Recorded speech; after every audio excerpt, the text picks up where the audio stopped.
co-founder and host of Democracy Now!, the independent news hour airing on more than 1,500 stations globally for 30 years now, everybody. Tia Lesson, an Emmy-winning, Oscar-nominated filmmaker whose work includes Trouble the Water, Citizen Coke, and tonight's Steal This Story Please, which she directed and independently distributed alongside her filmmaking partner, Carl Deal, who cannot be here tonight. He is a big deal, and Tia teaches us lessons. Dennis is going to hold another Q&A upstairs in the parking garage later. And my name is Ray Rowe. I'm the editor-in-chief of Creative Loafing Tampa Bay. It's a 4-year-old all-weekly. First time ever being employee-owned and locally owned for the first time since 2009. So we're so grateful to be here. Give it up for Sunrise Cinema for having us tonight. So we get on a tight 30 minutes today. I'm going to try to do like 20 minutes of Q&A and then open it up. I'll walk around. That's right. So let's get right in here. I'm gonna start with you, Amy. Yeah, I'm sorry. Oh, by the way, give it up for Zazu. How was the popcorn? I'm thinking about ISA and StoryCorps and the kind of people that come to Democracy Now! Oh,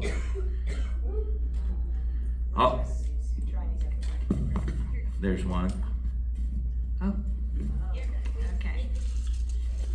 Maybe it's just okay. There it is. Anyway, so ISA wanted to do this story about, I think it was like a drug paraphernalia museum, and he's like, you gotta do this. And I don't know what happened, but you're like, you do it, man. And he did it. It was so good. It ended up getting played on NPR, I think, Morning Edition. Democracy Now! We've talked about is this incubator for journalists, right? Students, interns, fellows, the University of the Airwaves, as you've called it. Thinking about his time there and other DNA, Democracy Now! Alumni, Nermeen Sheikh, Jeremy Scahill, Sharvi Fabdel, that's right. They all deeply believe that journalism is central to a functioning democratic society. But beyond that, thinking about those people, what makes them special and perfect for Democracy Now! Because not everybody is cut out to work at Democracy Now!, is that correct? Well, I mean, first of all, Ray, I want to say thank you so much for doing this and for representing and heading up Creative Loafing. Your news organization, Sunray Cinema here, WMNF, we are in WMNF land. And amazingly, we came a few minutes early from the plane and got here to the cinema and went into the mall. And there we discovered this is amazing, TBCN, right? That's Speak Up Tampa Bay.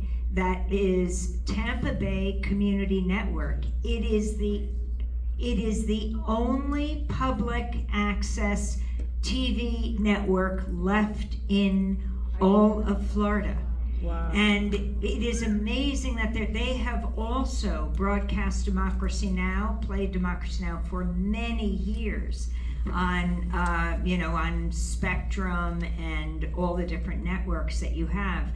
And I see all these spaces from print to radio to TV to the cinema where we all gathered together as sanctuaries of dissent. And dissent is what will save us. As for your question about the amazing people who come to Democracy Now!, in fact, Dave came, that was to WBAI right before we started Democracy Now! And Dave, I say, how many of you have heard of StoryCorps? It's peer interviewing, right? You hear it on NPR. A granddaughter interviews her grandma. You have co-workers interviewing each other. And now the Library of Congress is archiving these thousands of interviews. We were coming in the taxi here, and the cab driver was from Alexandria, Egypt. His name was Ahmed. And I said to him, have you ever heard of Hassan Abdel Qaddus? And he said, it's like saying to someone in the United States, have you ever heard of Mark Twain? It's like the most famous writer in Egypt. He said, well, of course. And I said, well, Sharif, who I work with, is his grandson. And Rosal Youssef is his great-grandmother's. There's a magazine called Rosal Youssef. She was a magazine publisher. Hassan was both an actor and a writer. And Sharif just, he had that fire.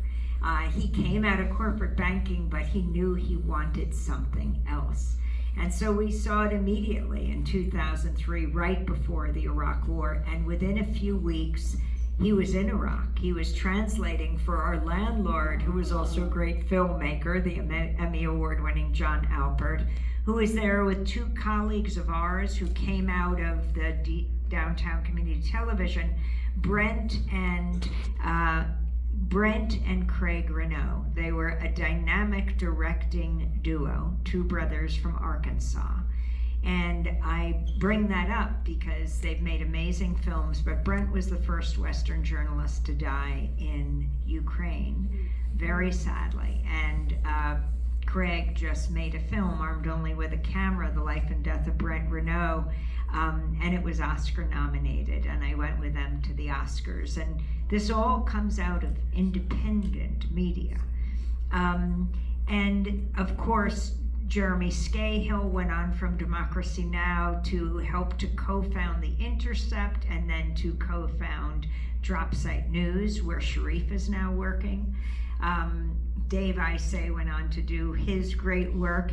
And the colleagues we work with, they come, they go off to do other projects, they come back, like Nicole Salazar, who sadly you saw getting arrested. Outrageous the way they took her down, saying "on your face." I just left Nicole this morning because she was line producing the show today. And another of our colleagues who've just come back after her remarkable journey, but starting with Democracy Now! Is Anjali Kamat. And I was wondering if Anjali's aunt is here. Oh, yes! Stand up. Oh, we can't see you because of the light, but I trust. And Anjali is an amazing, oh, there you are, hi. Is an amazing reporter and documentarian, and we're so thrilled she's back at Democracy Now! But she is also making a film about India, about her homeland, and I can't wait till it also is released. We work with such amazingly talented people, and my colleague Dennis Moynihan, who's here, we've been together for almost 30 years through Democracy Now! And as you said, we're celebrating our 30th anniversary. It's an amazing moment. And the other people who inspire me, sitting right here to my left, Tia Lesson. Tia Lesson, yeah, give it up. Tia, I want to ask you something. Amy is talking about independence, doing it your own way, right? And you're no stranger to that life, but it used to be better, right? You are also no stranger to having support pulled out from underneath you. I'm thinking about Citizen Coke, a great example of what happens when a large entity that's well-funded feels a little bit of pressure about the message in the film. So with this film, you and Carl, correct me if I'm wrong, kind of controlled everything in a way. The rollout, the tour, very involved, more so than other ways in the community screenings. It's a non-profit distribution here, but so many audience awards for you. I think you're up to like 20. We've got 10 audience awards from the festival circuit and another, half dozen of other kinds of awards. Like grand jury prizes for best film and best documentary. Yeah. She's very humble. It is incredible. You had a record opening at IFC. You outsold The Devil Wears Prada 2 in Milwaukee. Give it up for that. Journalism movie, they say. And it's definitely nice to have some money to do a movie, right? But I'm curious, how much has this film and the reception to this film changed how you want to make movies going forward? Well, it's been extraordinary. It's been exhilarating.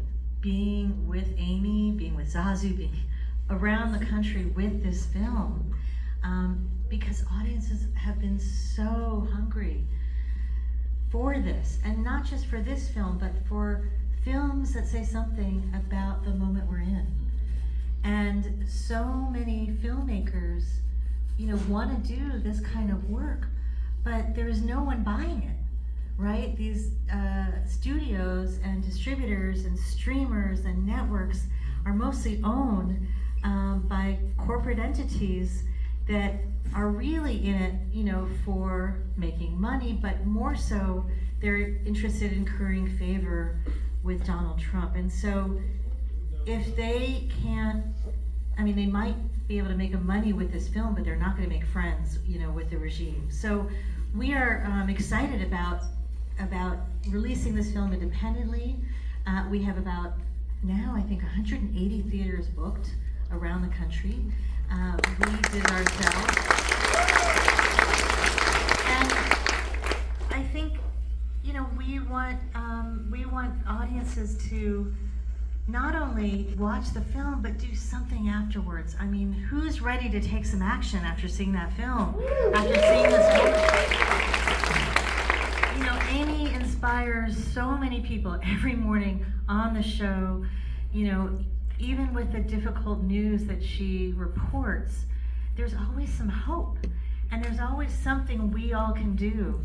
And so we are hoping that people leave the theaters and go out into the communities, continue doing what you're doing if you're already doing something, or start something new if you're not.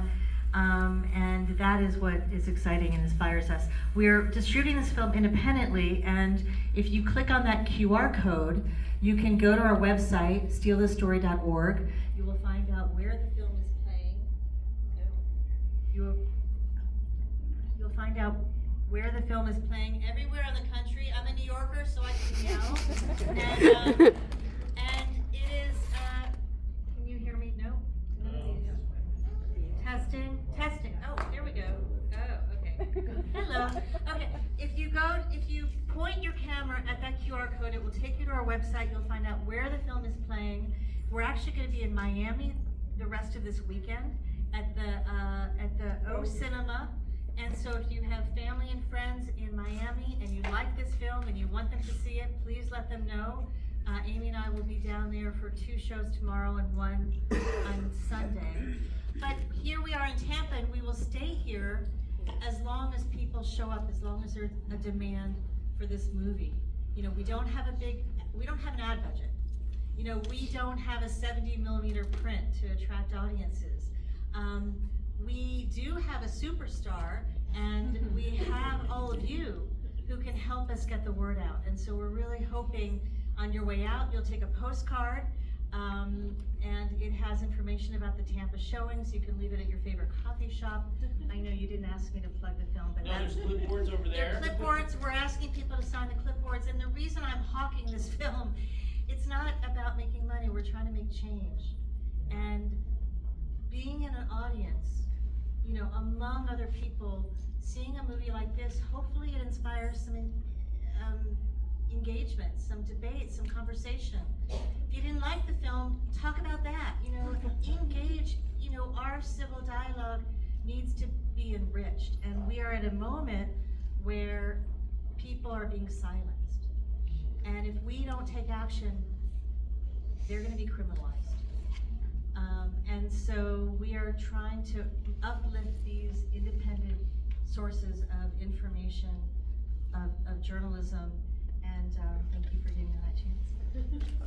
I think that you can hear me somewhat, right? I'm just gonna hold it like a rapper. Amy, I want to come back to you. I was going to ask you these big questions, but you had Hassan Piker on this morning. He's building, he calls it AM radio for Zoomers. He's got billions of followers. He was also just banned by the UK for his criticism of Israel. You guys talked about that. There is this hunger among people for voices outside of legacy media. It's why we're all here. However, those same platforms that Hassan Piker is so successful on, they're driven by algorithms that reward us staying in our bubbles, right? And you have talked about how media outlets must go to these platforms, warts and all, as troublesome as they are, where the audience is waiting for us. And DN Democracy Now! Has always done well to present a full picture. But how do we make sure that audiences, including those like Hassan's, actually break out of these bubbles and see a full picture? Well, Ray, first of all, I want to say I'm so impressed with how deeply you've researched this Q&A. You really know a lot of the facts behind what you're talking about, and it was also great to be on your show and to do the interview with the directors for Creative Loafing this past week. think it's critical that we broadcast, like broadcast, that means to cast broadly. We never thought, you know, if you like the content of democracy now, you should come to us. We're not coming to you. You find us. Never thought that. We started 30 years ago, and we didn't have the money to pay for satellites to send out our radio show. It was just radio then. There wasn't even a word podcast. It was MP3s. And so the intertubes, democracynow.org, was a way to put that MP3 on it, and then radio stations could take it. That was an amazing technology at the time. But because radio stations were taking it and it was online, then people all over the country, like Tampa would be the first segment, Missouri would be the second segment, maybe Los Angeles, someone from there would transcribe the third segment. And they would put it online. And this also goes to the title, Steal the Story, Please. And then network reporters would take the transcripts, because we would post them online since the show was online and people were helping us do this all over the world, would take them to the White House press briefing, the State Department press briefing, Pentagon press briefing, and ask questions based on a different kind of analysis, people closest to the story. Not your typical pundits who know so little about so much, explaining the world to us and getting it so wrong. That's the power, the beauty, the soul of Democracy Now! Is the people who are speaking from their own experience. And I think the hope is, I think we are mainstream. I think WMNF is mainstream. I think Freedom Local is mainstream. I think Tampa Bay Community Network is mainstream. I don't call the corporate networks mainstream, because those who care about war and peace, those who care about the climate catastrophe, the fate of the planet, those who care about reproductive rights and LGBTQ issues, those who care about inequality and racial and economic justice, are not a fringe minority. They're not even a silent majority, but they are the silenced majority, silenced by the corporate media, which is why we have to take the media back. We have to build it all over this country and connect with independent media all over the world. Because when we cover war, we shouldn't be brought to you by the weapons manufacturers. Right. When we cover the climate, we shouldn't be brought to you by the oil, the gas, and the coal companies. Yeah. Oh, apparently the Trump administration is starting up coal plants for the first time in more than a decade. When we are brought to you, when we cover inequality, we shouldn't be brought to you by the banks and the other financial institutions. We have to be brought to you by people like you and not like you, who are readers, listeners, viewers. I call it not even the audience. I call it the citizenry of the world.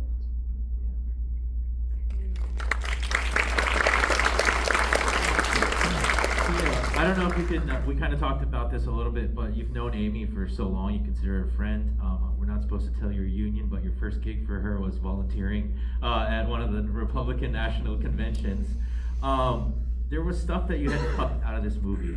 Can you talk about maybe something that you really fought hard? That is the toughest thing for anybody, to take something out. But what's something that maybe we didn't see today that in a perfect world we would have seen on DVD number 2 or something like that? There are no deleted scenes anymore. Well, one thing we didn't cut out was the humor. You know, we've learned, Carl and I worked for many years with Michael Moore, and we know the power of laughter.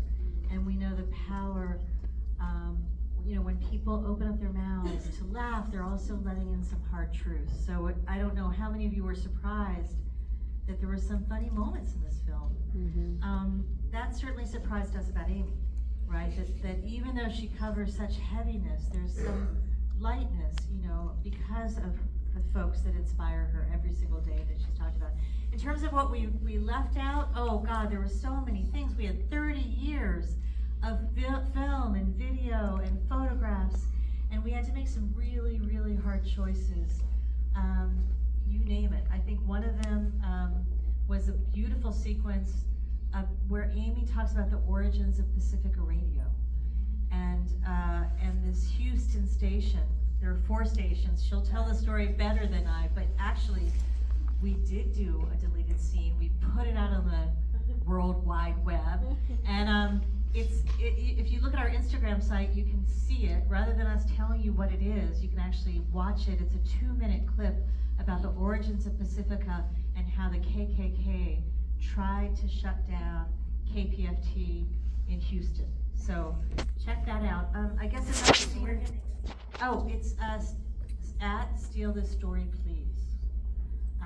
It's been about a week, or it's probably one of the pinned. I'll make sure we pin it so you guys can see it.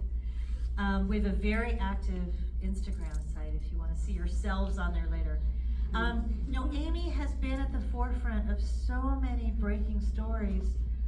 Even the stories that we have up there were so many other details we could have shared.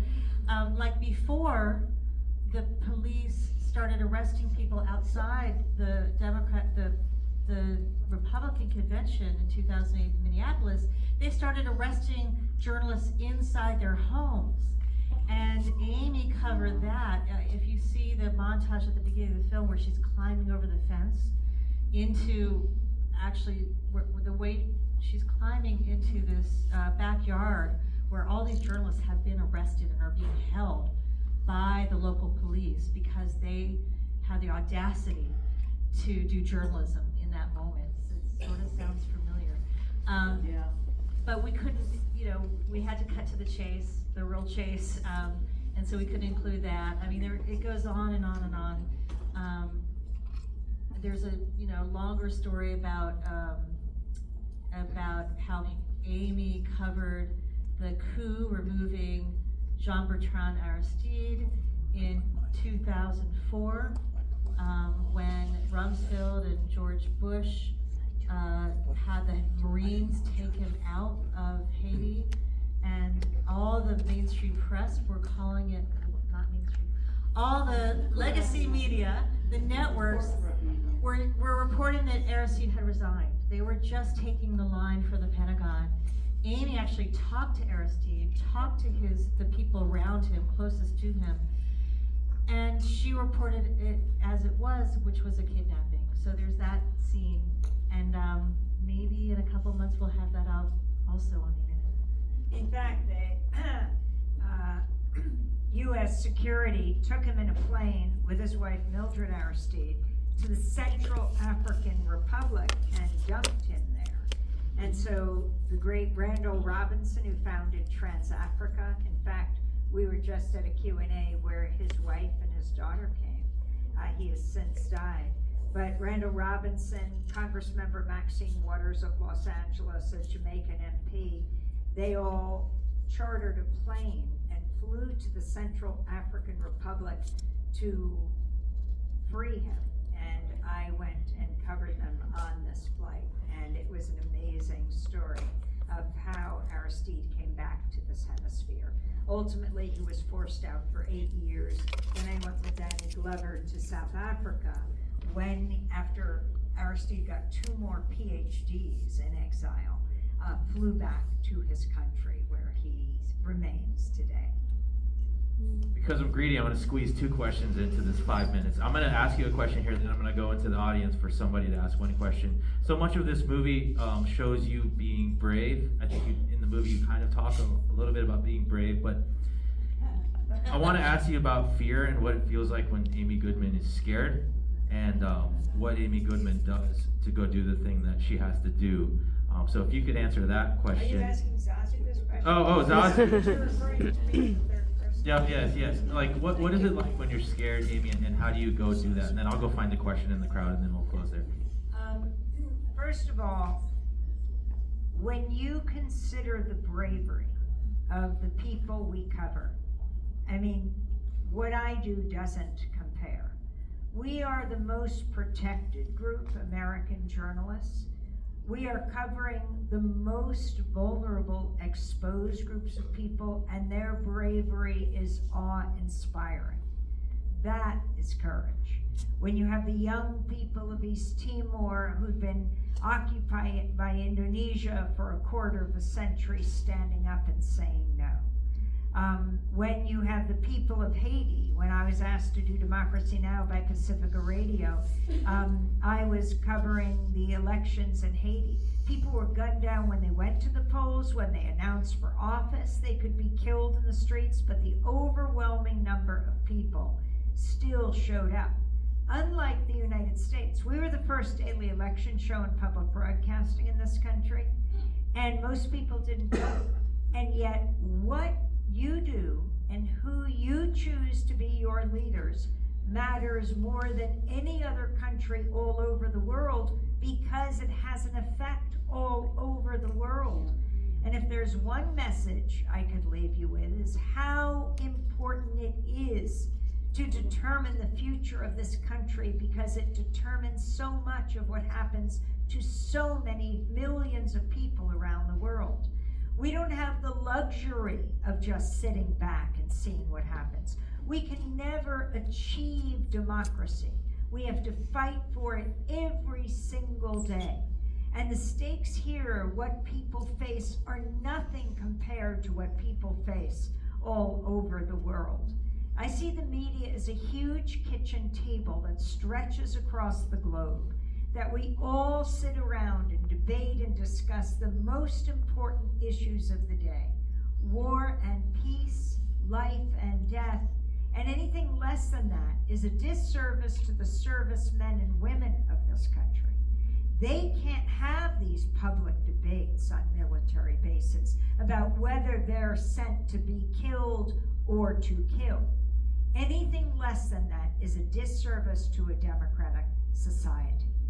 And so we have to keep open that table, include everyone in the discussion, support the media that is opening the mics, going to where the silence is, like WMNF here, like Tampa Bay Community Network, like Creative Loafing, like Democracy Now!, and like this film. I can't tell you how important this film is as we head off to Sheffield next week in England, and then moving on to Belfast, where I think this is the first non-Irish documentary to open a film festival in Belfast. And then coming back to this country, Tia didn't talk about the particular film festivals where she and Carl have won all these awards.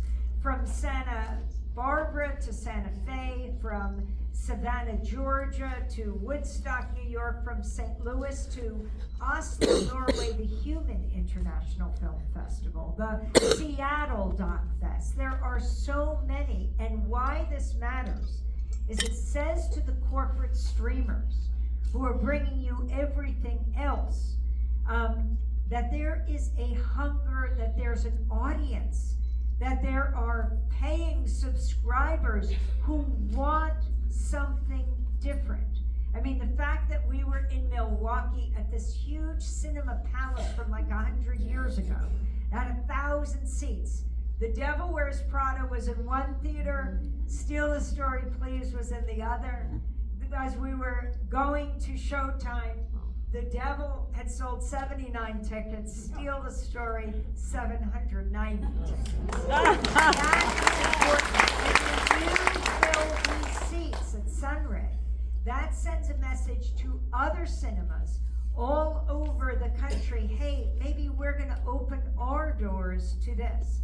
And in Chicago at the Music Box 800-seat theater, where an organist plays until the movie begins, believe it or not, this film broke a record for the first weekend. Since they've been recording the data, the largest documentary weekend release in a quarter of a century. Yay. This is what people want to see.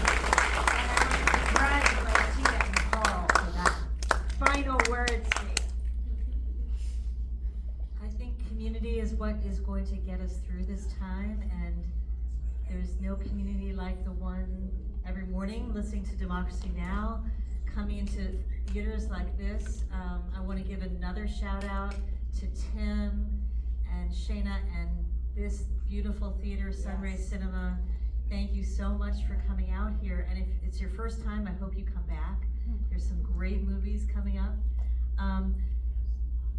I just want to thank you all for coming tonight. It really is moving to see you It's right here. out there with I'm here. Give it up, Tia Lesson. Stand up for yourselves. I'm gonna yell into this thing like a Wu-Tang Clan. Stand up. Thank you guys so much. Thank you for coming out to see this. Please tell your friends to show here for